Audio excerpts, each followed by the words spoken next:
Hey everyone, we will get started in just about 2 minutes here, just trying to give people a chance to join if they are planning to.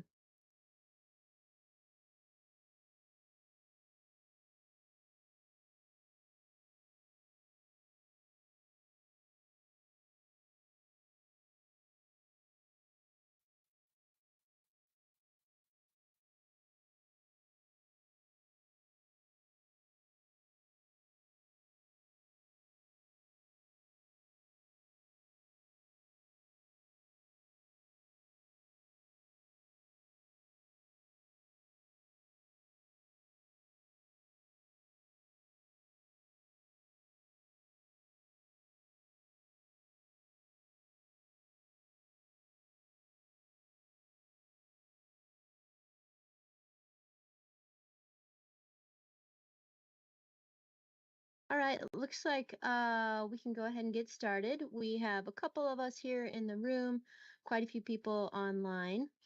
So thanks for joining us today. Jared's got the agenda up on the screen and think it would be great. There's at least one new face here, so we'll go around the room, do some introductions, and we'll go from there. So I'll start since I'm talking. Angie Martell, and I'm the environmental planner with PPACG.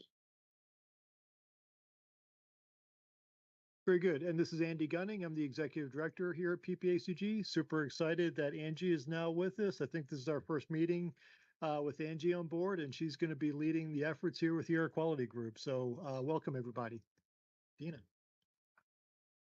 This is Dina Wojtak with Two Roads Environmental, here supporting the Pikes Peak Council of Governments.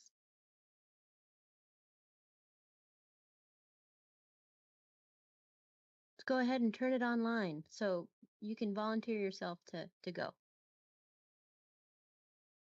Hi, this is Katie Helm, Conservation and Sustainability Manager with the City of Fountain. This is Kevin Teagarden, Senior Transit Planner with Mountain Metro Transit.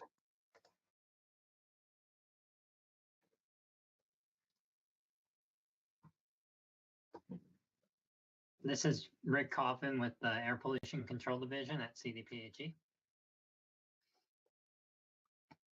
This is CV Malarengo with the Air Pollution Control Division at CDPHE. I work with Rick. This is Bob Tomlinson, the Environmental Chief at Peterson Space Force Base. This is Melinda Norris, the Air Quality Program Manager at Peterson Space Force Base. And Jessica Cooper and Brooke Weston with Fort Carson Air Quality Program. Jacob Matson, Planning Supervisor with Mountain Metro Transit.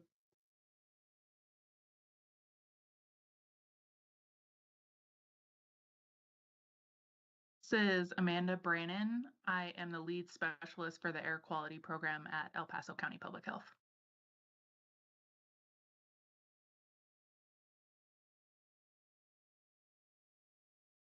Right. I think that was everyone. I'm going to speak for Colorado Springs Utilities. They're emailed me and said they're unable to make it, but they're following up on this committee and dedicated to being part of it. So just so everyone knows, we got some good players here. And thanks again, everyone, for being here. This is a sort of a kickoff meeting. I know this committee hasn't met in a while, so it's great to get everyone back together. We'll try to set some fire behind our wheels of this committee, but we'll see how that starts off. So we got a good agenda today. First thing we have, as I sent out in the meeting materials, a summary of air quality committees' structures and purpose. So other similar air quality committees around the area. I don't need to go through all of this, but this is for your information to talk about, see how other air quality committees are structured, what their purpose and goals are. And this is really just kind of to get the conversation started.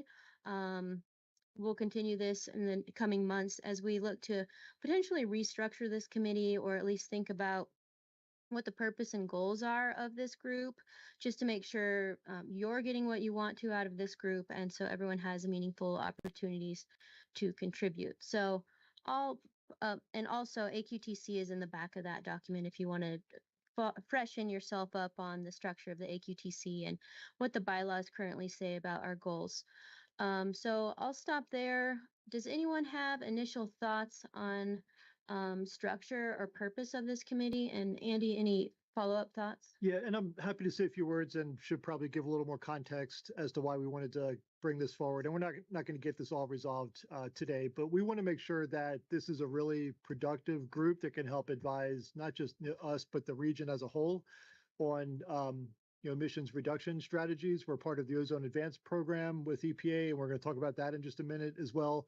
So this has been a good group. We want to make sure we've got really strong engagement and have the right partners around the table with our local jurisdictions, with our military installations. Great to see we have good installation representation today from our transit agency, from with Jacob, with our state partners. But ultimately, we're going to talk about other partners, other stakeholders that ought to be around the table also, maybe from the business community or elsewhere, that kind of have a stake at reducing emissions and addressing our air quality challenges. So I guess my vision was at some point maybe would have to approach our governing board, the PPACG board of directors, about this, but maybe restructure this committee so it's more of a working group, a technical working group, and maybe less formally with having like some of the items that we have to put on the agenda whenever we have a formal committee in place, but make it more of an informal working group that's coming up with good constructive ideas. And we would then run through the process to our community advisory committee, and then ultimately to our board of directors for adoption. So that was sort of the thought, but we're totally open to suggestions and ideas that you all may have. We did a little bit of research. We had somebody who was with us, who was a Vista volunteer, an AmeriCorps Vista volunteer with us for about a year. Sylvia, she did a great job. This is one of her projects. She did a little bit of research around what do other regions do that are kind of in a similar situation that we are in the Pikes Peak region, where we're not in non-attainment technically for anything at this point. We just got out of non-attainment and out of a maintenance period with carbon monoxide. We're right on the edge, obviously, with ozone that we're going to be talking about a lot. But we wanted to research other regions kind of similar to us to see how are they approaching this and identifying, emissions reduction strategies and so forth. And for us, that's primarily it's in the transportation and energy sector, but other sectors also. So that's just a little more background, a little more context as to why we wanted to bring this forward.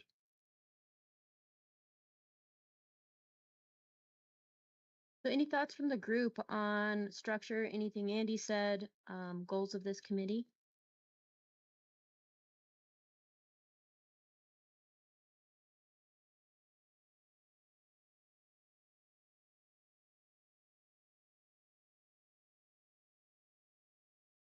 We threw a lot at you, so if you need to kind of digest it a little bit, read through it, and we'll keep it on the agenda probably for the next couple of months or so as we kind of dig into this.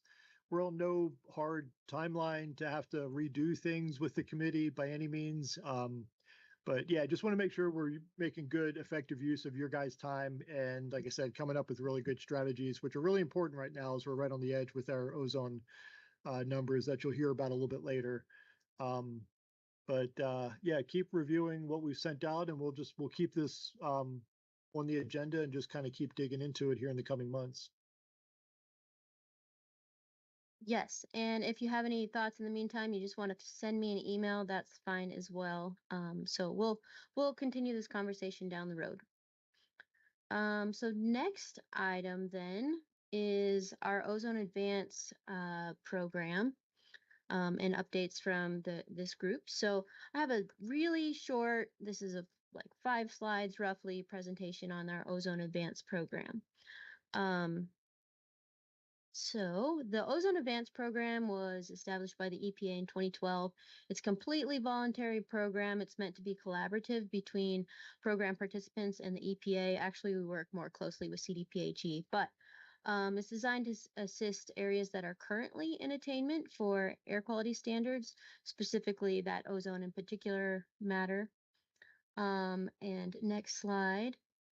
And it's meant to, it has some sort of general program goals listed here: public health, ensuring we stay in attainment or helping us to stay in attainment, and some environmental justice components as well.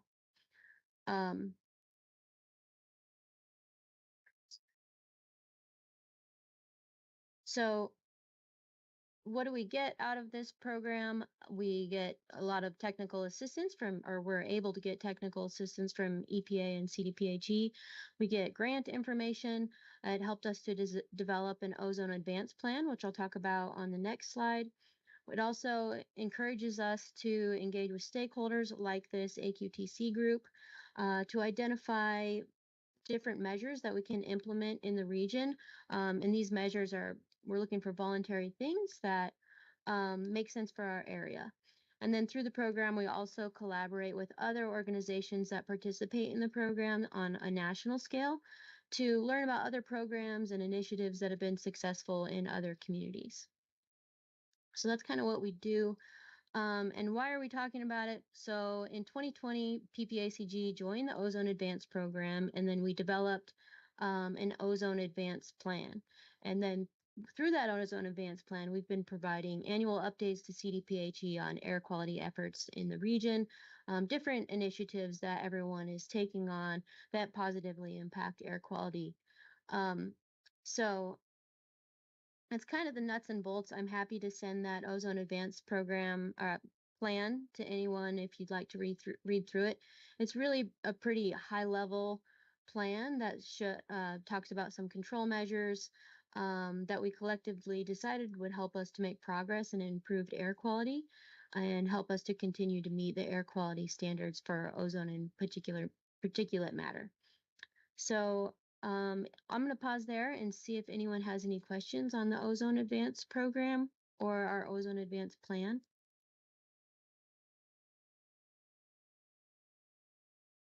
Okay, feel free to interrupt, but our next steps for the Ozone Advance plan are to do those actual annual updates to CDPHE. So small ask for this group, I can send a follow-up email just to provide me with some very basic things that you've been working on in terms of air quality.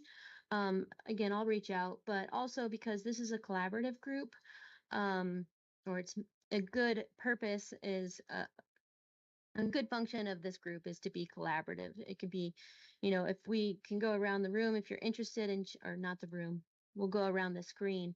If you're interested in sharing anything you've been working on in terms of air quality, there may be opportunities to collaborate with others on that. And then I'll also add any of this to our Ozone Advance update. So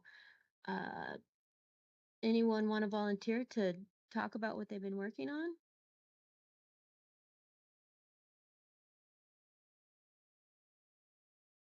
I might call someone out.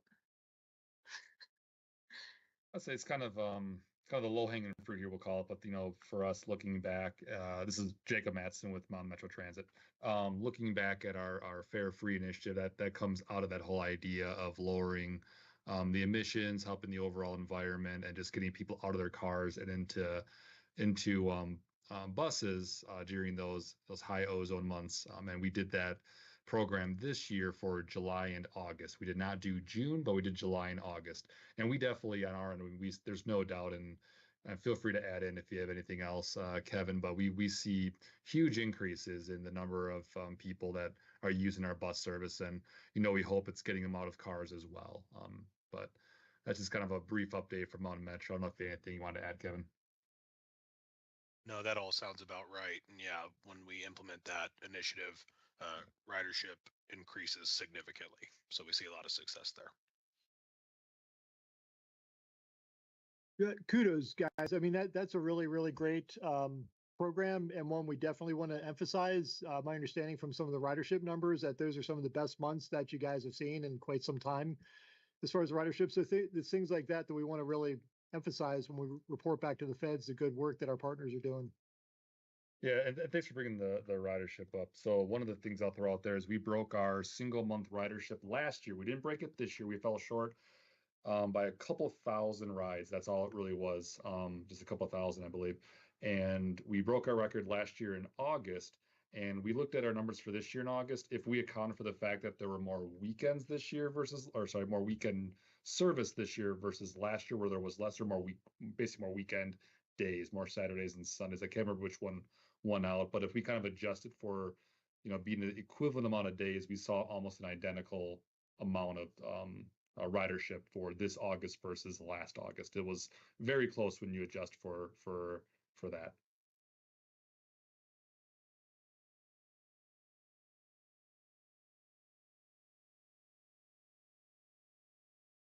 Hi, this is Dina Wojtak. Can I ask a clarifying question on that? I'm going to go ahead with that. Jacob, did you say that you did not track ridership during June, but you did through July and August of this year? No, we were not involved in the program. We didn't do the Fare Free initiative in June. We did it just in July and August. Okay, so it's not that you don't track ridership. It was more that Correct. the Yeah, we program ridership didn't for all kick those in. ones. Okay, thank you very much. Yeah. Sorry if I kind of bubbled that a little bit. Apologize.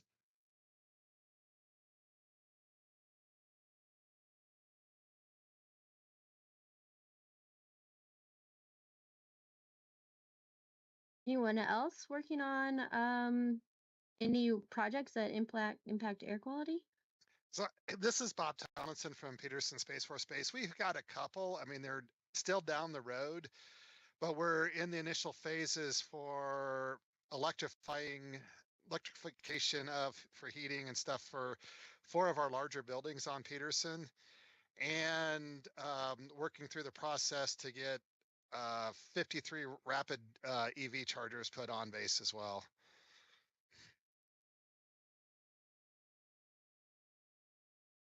Yeah, those are great. Bob, this is Dina Wojtak. Hi. Hi, Dina. It's been a long time. It has. I would assume that you have quantified the reductions related to that project. Is that documented anywhere? And is that anything that you could share?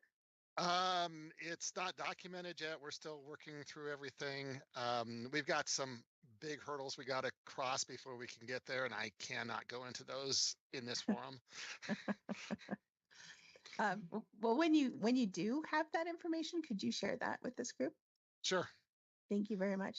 And I just want to clarify, the reason I'm asking is in talking with EPA recently about the ozone advance program here in Colorado or in the Pikes Peak area, they were specifically asking for quantification or projects that we could quantify. And so if that work is already done, you have projects that already are in the works and quantified, we definitely would want to hear about those. Thank you.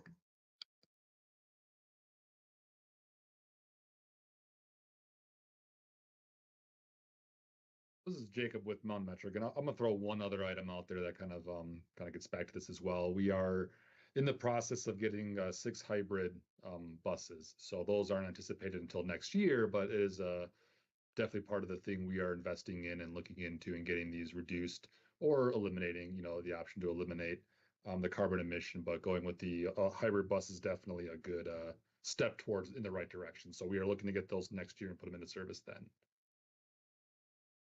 That's later next year, to be more clear on that, I guess. Later in the year.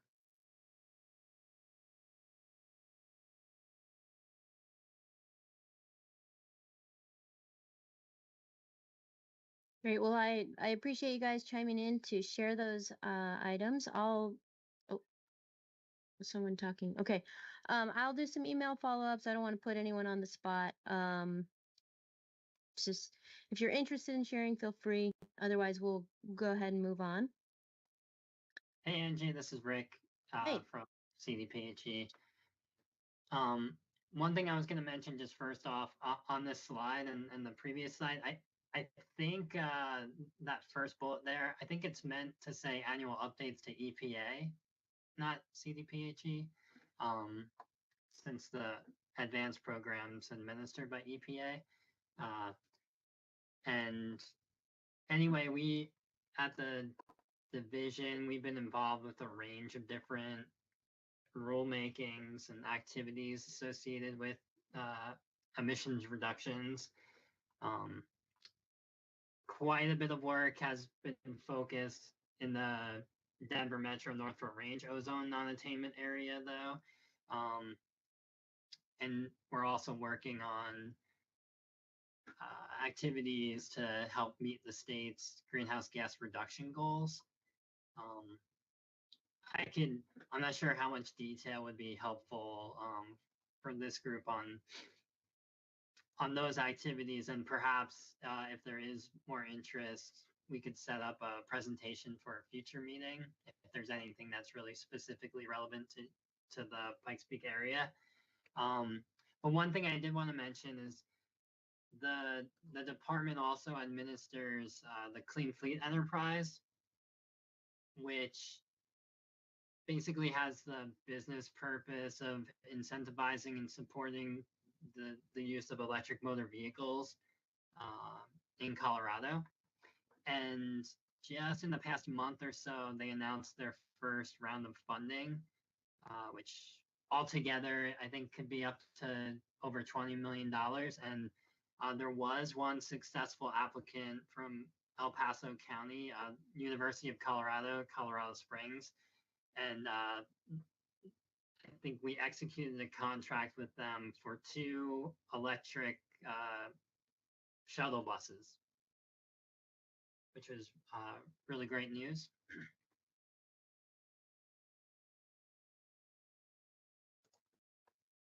Good. Thanks, Rick, for sharing that. That's really good to know. Yeah, and we'll try to prompt others from the area down here to submit some grant applications for sure. Yeah, I'll look more into that, Rick, and follow up with you about the rulemaking piece as well. I think that could be something we're interested in. Also, with the UCCS, as we go back talking about our committee structure, purpose, who do we need to have at the table? It's been, I found on some old notes, discussions of having the local universities involved in this group as well. So just bringing up that we might want to consider that moving forward.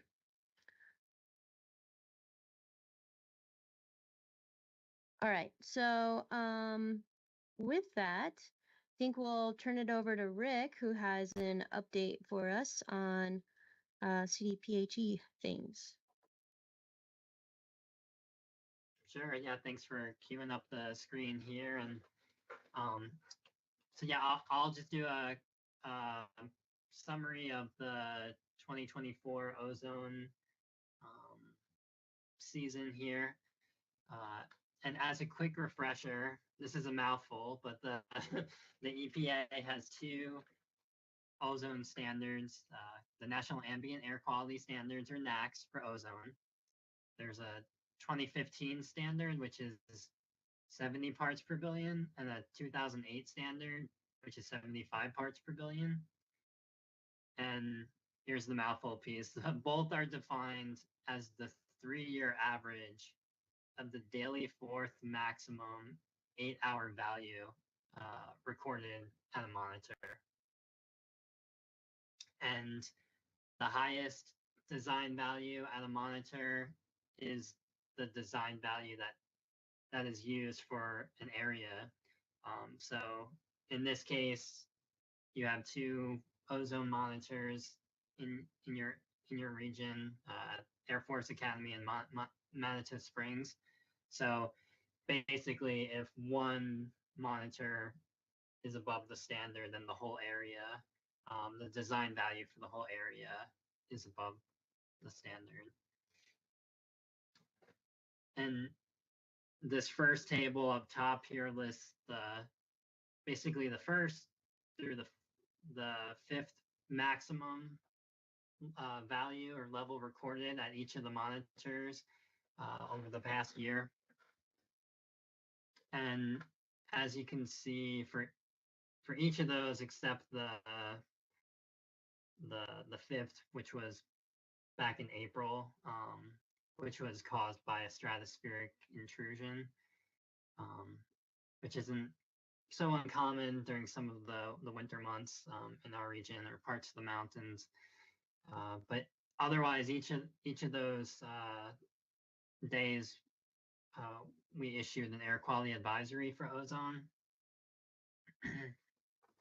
And let's see here. So as far as a summary of the conditions, As you recall, June was hot and dry. July was also hot and dry. And, you know, these conditions are, it makes it very kind of conducive for ozone formation. And then also in July, we experienced some wildfire smoke, and we issued 9 ozone alerts for El Paso County. And yeah, as you can see, the little asterisk indicates that those advisories were issued on all those days. And then as far as August, it was still hot and dry, but we saw the wildfire smoke decrease, and there are 3 ozone alerts issued during that month. And then looking down here at the second table, it shows the 3-year average, which is basically, you know, the determining figure as far as if an area is in compliance with the NACs or not. And as you can see, Manitou Springs is above the NACs, at least above the 2015 NACs. And I know, you know, I know in the past this group's had some questions and discussions about wildfire impact and exceptional events. And as far as I know, we're still kind of in a holding pattern and waiting to, you know, get any info from EPA as far as when they think the next designations might occur, and what years of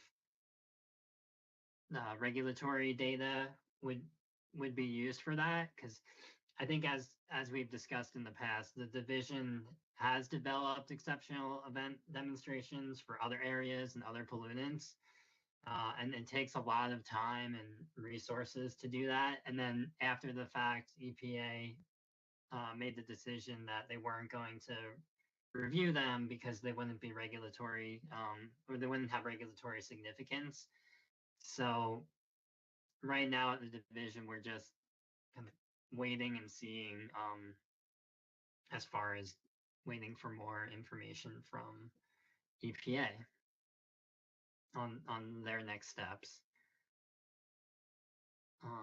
And then, yeah, the other thing I want to mention too is I haven't been, I'm not an expert in this, but there is some litigation related to exceptional events that the Sierra Club brought against EPA, and it's kind of in high level summary. It's related to a recent Supreme Court case where basically the Chevron doctrine was struck down, which was a long-standing decision by the Supreme Court that gave federal agencies more kind of discretion in their expertise as far as administering rules, from the point that Congress passes acts to give federal agencies authority. And in this case, my understanding is that the Sierra Club is saying that EPA overstepped their authority as intended by Congress. So they're challenging EPA's exceptional events rule. And I believe oral arguments for that case are scheduled for December 12th. So basically, we're also waiting and, you know, to hear what comes of this, what the court decides. And at this point, we're unsure like how this will really impact things in Colorado and across the country. But that was basically all I had for the update today. But if anyone has any questions, let me know. Hey, Rick, Jake with Mountain Metro Transit. I might have misheard it. I know you mentioned that it was the Supreme Court had struck down the Chevron doctrine. Is that where oral arguments are going for this? Is it at a Supreme Court level right now, or is it at a different level? No, I believe it's at a different level. I think it's the Sixth Circuit.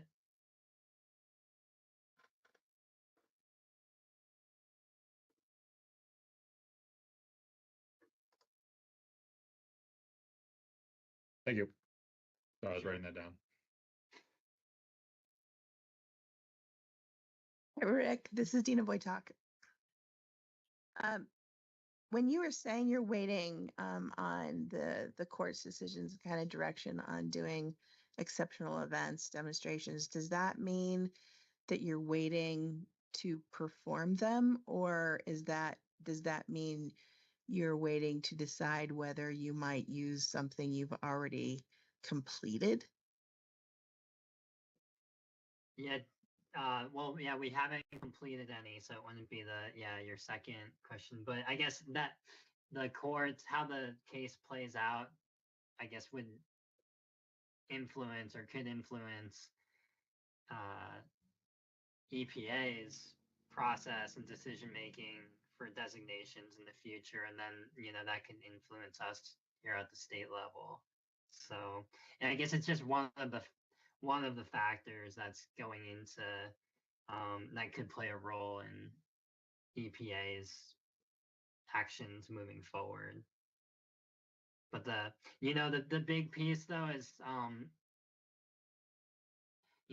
as far as I know, EPA typically issues designations when a standard is either a new standard's created, which isn't that common, or when a standard's revised. So I don't know. I looked around and asked around to try to, find examples of an area being designated outside of that time frame, and had a hard time finding anything, but doesn't mean it hasn't happened. So It's usually the case when it's some kind of litigation, kind of like what happened with Weld County. yeah. So, with with that in mind, I know EPA did open up the NAAQS review for ozone, I think last year. And I think on their website for that review, they're still relatively early in the process. I think they're hoping to post some of their scientific papers this fall. But I guess potentially if they choose to if there's a official action on the ozone NAAQS, then that would be the the next time, I guess, in the absence of any litigation.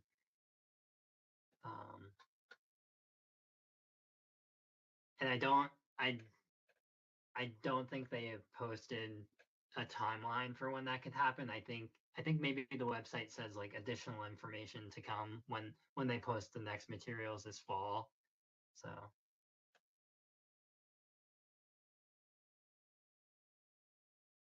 So lots of kind of questions, sorry. But that's how this goes sometimes. Rick, this is Andy. This is all super helpful. Really appreciate it. Kind of at a high level, then, what I recall hearing is that we had like 15 or more days where we had exceedances. They're not technically called violations, but an exceedance of the federal standard, the 2015 standard.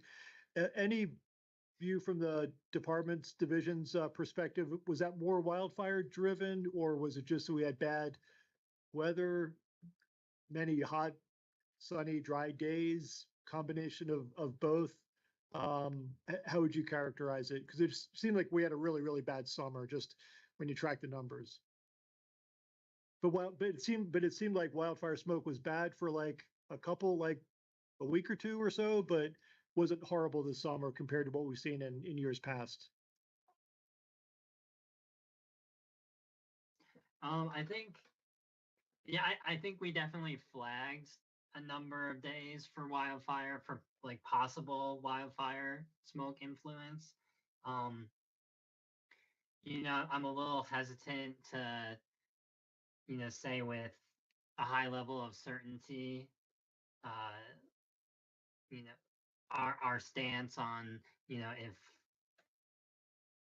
if those exceedances, like with what level of certainty those exceedances contributed to those high, to those, or what level the wildfire smoke contributed to those exceedances, because, when our meteorologists see that there's wildfire smoke and there are these high levels, we'll flag days, for potential influence in EPA's air quality data system, just so that we have the opportunity to kind of record that, and then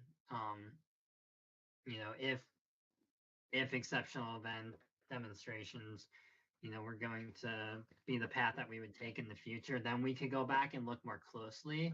So I guess I'm hesitant because it takes some work for our scientists to be able to say, oh yeah, wildfire smoke definitely had this level of impact on these days, and a lot goes into it. But I guess the possibility is definitely there, and there was impact, at least some impact this summer. Okay. Yeah, no, fair enough. That sounds good. Thanks, Rick. Mm-hmm.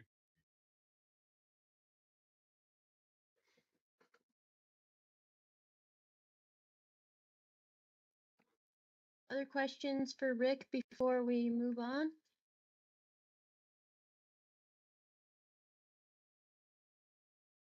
Okay. Next thing on the agenda then is Andy will brief us on some letters that have been submitted to the EPA. Okay, thank you, Angie. I'm really going to focus on one letter that we submitted along with a handful of other partners across the Intermountain West back in September. And I think we shared this out with the Air Quality Committee, but if not, let me know if you don't remember seeing this, and we'll make sure we send it out to everybody. But just for your awareness, and we've talked about this a little bit in the past, is that we started engaging with our partners across a number of states in the Intermountain West. There's a kind of a consortium of us that get together as we're called metropolitan planning organizations for regional areas over a certain population, where we have responsibilities for transportation planning and also air quality planning. So basically it started as the Four Corner states, Arizona, New Mexico, Colorado, Utah. Then we've expanded over time to include Nevada and Idaho, and even Eastern Washington State, Spokane, as part of our little network. But anyways, we'd get together and just collaborate and share information and try to speak with one voice when we can, mostly around transportation issues. But it's been about a year and a half now that we put it on their radar. I brought it up in a meeting that we had online with our Intermountain West partners, probably February, March of 23, I want to say it is. Said, hey, anybody having issues with high levels of background ozone that is impacting their numbers as far as their local numbers that come out of their monitors, like Rick was just talking about.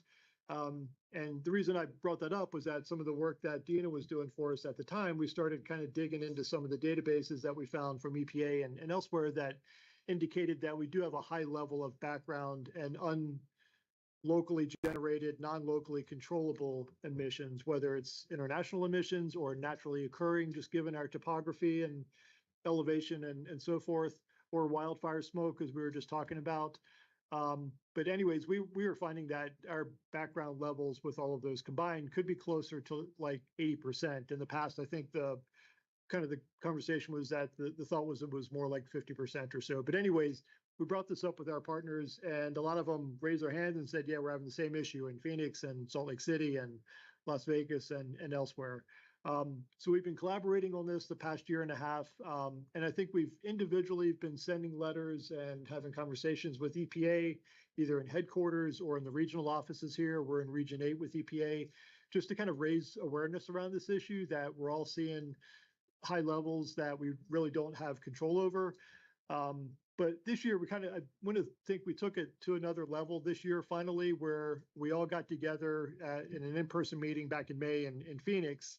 A bunch of us did, about 20 of us or so were in the room representing about 10 different regions, and decided, let's use our superpowers, our collective, our collaborative approach to this, demonstrating that we're all dealing with the same issue, regardless of which region in the Intermountain West we are. We're all dealing with high levels of background for all the reasons that I mentioned, to varying degrees, but we're all dealing with it.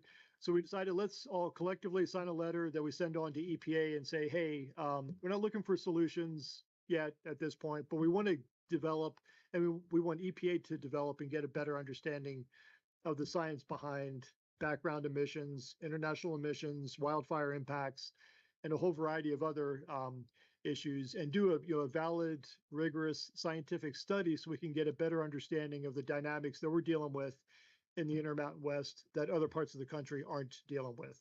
So it took a while to pull that together. It took a while to get everybody on board to be able to sign it, to make sure that it wasn't overstating the problem, that want to make sure it wasn't saying that we're trying to get out of our responsibilities, because we're not. I mean, we're a big part of this. We really tried to emphasize it in the letter that we sent, that we're all committed to reducing local emissions that we do generate within our regions, whether it's in the transportation sector, energy sector, or you name it. But the request was, EPA, we need help understanding this. And we're going to need your guys' help really doing a study that you all can take ownership of. So we just have a better understanding moving forward and use that to inform different policy options for how we deal with this down the road.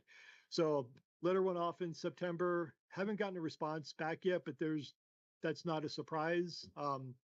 We actually had a call this morning with our Intermountain West partners and peers, and it was probably close to like 30 people, I think, on the call from many of our regions that signed on. Just great participation all the way around. We had MPO regional staff members there. We had some county folks that are part of air quality permitting agencies. We had some state folks on the call, some private sector consultants that have been working in the space as well. So just a really, really good collaborative effort. But we also had to level set with the group that other letters that have been submitted to EPA on this very topic, whether they came from the Phoenix area, because they've been pretty proactive and kind of leading the charge here. It took them about 6 months to get a response back from EPA on something they sent to them earlier this year. They just got a response back earlier in October, I want to say.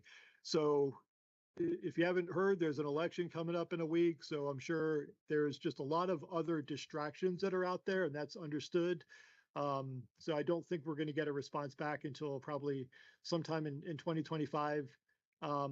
And we'll see what that looks like and see what the next steps might be. We're going to keep working on next steps with our work group. Probably set up more of a technical subgroup in there as well to kind of dig into some of the studies that we referenced in the letter and some of the data that's out there and so forth. But yeah, just wanted to get you up to speed that's ongoing, and it's it's a priority of ours. It's a priority to do locally what we can do as far as reducing emissions, but this has become a big priority as well, despite it being a really heavy lift on many levels, technically and from a policy standpoint and politically. I mean, if our federal delegation members had to get engaged at some point, because they're going to have to be okay with funding a study that EPA would undertake. So just a lot of moving parts with it. But happy to answer any questions if anybody has any. Does anybody recall getting a copy of the letter when we sent it out back in September? I'm curious. If not, we can blast it out again.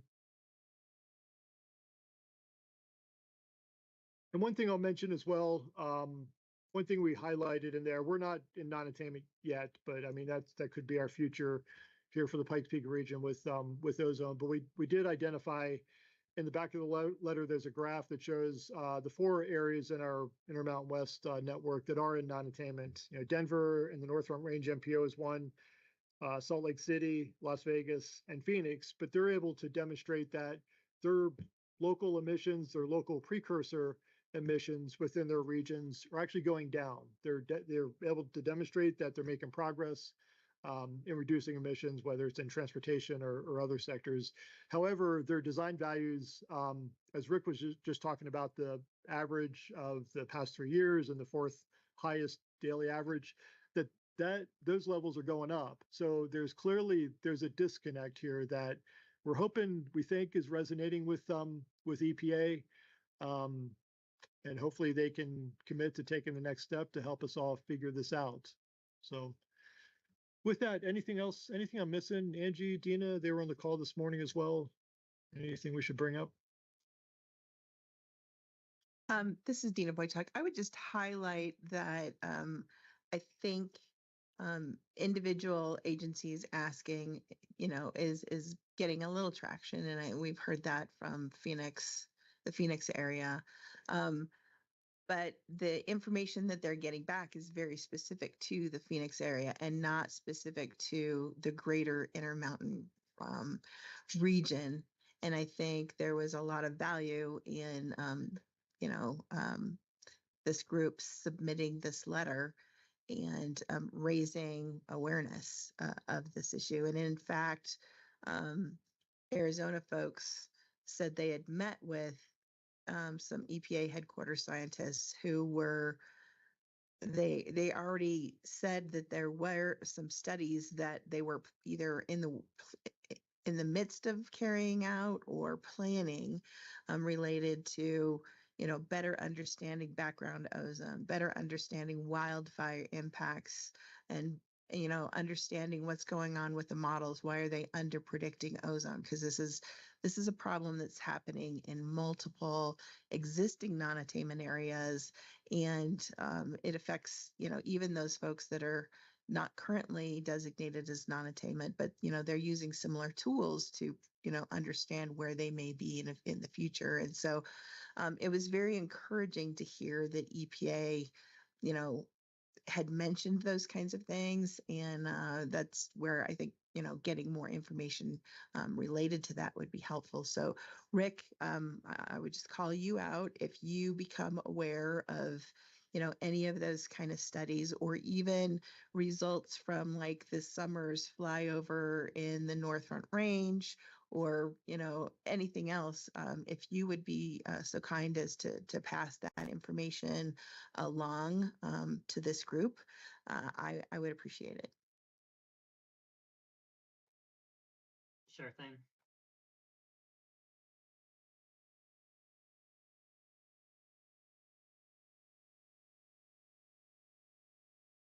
Any thoughts or questions from the group on that subject? Okay, well, I will send out the letter to this group again in case you want to review it. And if any questions come up, feel free to reach out to me. And we'll keep you updated on that as well as it moves forward. So next item on the agenda is a slightly lighter topic, Air Quality Awareness Week. So I'm not sure what everyone's experience is with Air Quality Awareness Week. I'd be interested to hear, but basically it's an event put on by EPA. I think it's the last week of May, typically. They identify different air quality topics for each day of the week, and it's really great opportunity for air quality education. And different entities around the United States really participate in Air Quality Awareness Week. And so we are going to go ahead and have a presence at Air Quality Awareness Week this year. So I'll be heading up some planning for the event.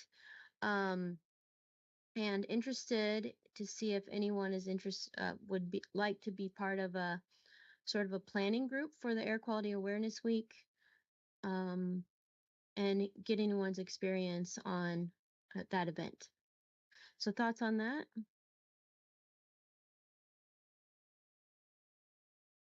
Has anyone participated in that event before? Hey Angie, this is Rick, and over the years, we've participated and done things at the state level, and in recent years, our division has expanded as far as the number of employees and groups lately, and I think that there is a newer group that has more capacity to work on their quality awareness week. So I will figure out who at the division's the appropriate contact and connect you with them. That'd be great. Mhm. So with Katie, that, how- go I'm ahead. sorry. Go Sorry, ahead. I was just gonna say in the past, we have done educational campaigns on social media and then had a couple things on our website, but that's the full extent of anything we've done.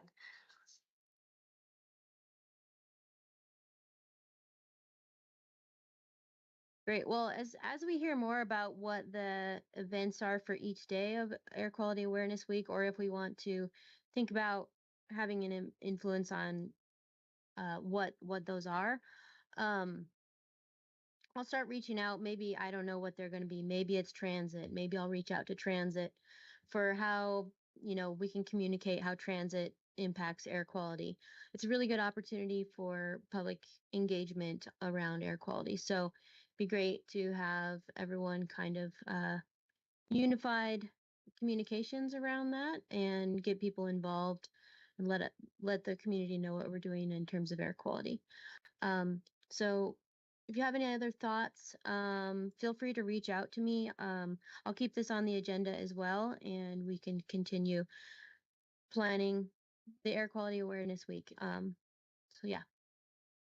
Jacob with Mountain Metro, we'd be happy to put stuff on our website or even on our social media as well, rather than on our website, be on social media to promote the activities that are going on. So just send us what you got and we'll see what we can do about it.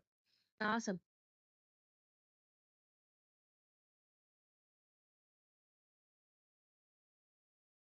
All right. Any next item here is anyone have any announcements they'd like to make?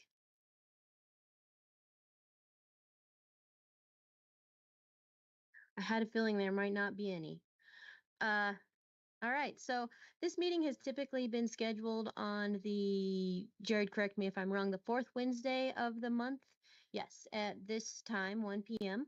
And we can discuss as a group if we want that to move around, your preference for in-person or virtual. But otherwise, we'll keep it at the same time, place. Anyone have any strong opinions on the meeting time and location?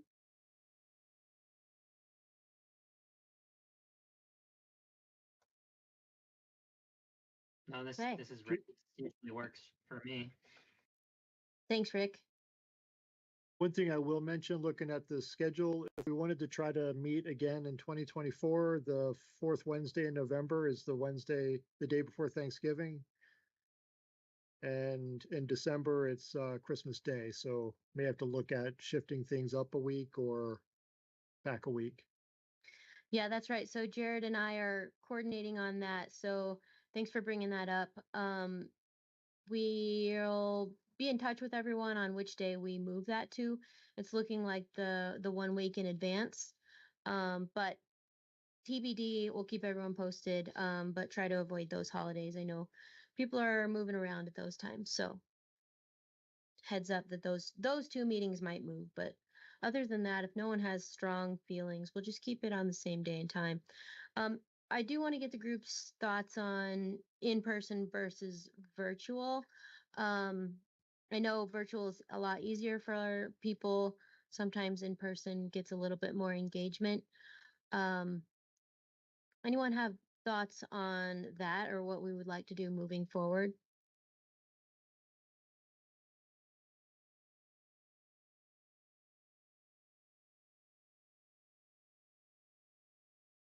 Tough questions. We may revisit that then.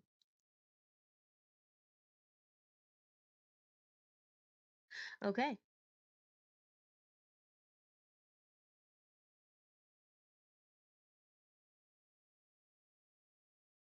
All right, if no one else has anything else to put out here, we can wrap up. Any final thoughts or comments? Thank you all for coming back together again. I know it probably feels like we've been neglecting this group a little bit, and that's my fault. Took us a little while to fill this spot and get an awesome environmental person on board, which we did with Angie just a couple of months ago. But I will let you know that we talk about this a lot with our governing board. It's front and center with a lot of things that I'm focused on. So we really want to do what we can in the air quality space. It's a big priority. So we need your guys' engagement and the engagement of probably a bunch of other partners to help us really figure out as a region, what are we going to do, within our different realms that we operate within.